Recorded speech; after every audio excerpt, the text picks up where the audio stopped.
বিমানে ওড়ার স্বপ্ন শেষ। 242 জন যাত্রী নিয়ে উড়েছিল সেই বিমানটা। কেউ কি ভেবেছিল অপেক্ষা করছে জীবনের শেষ দিনটা? বিজ্ঞান আজ এত এগিয়ে, মানুষ যাচ্ছে চাঁদে।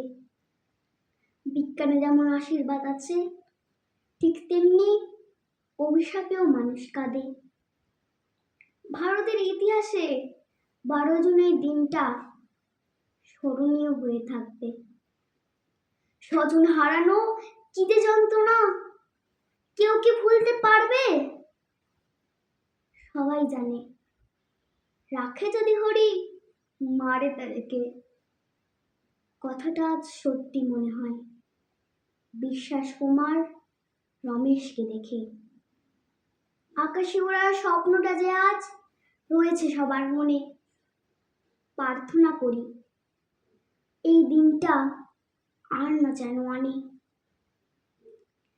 হয়তো কোনো ভুলের কারণে হারালো যাদের প্রাণ, তাদের আত্মাকে শান্তিতে রাখুক হে ভগবান।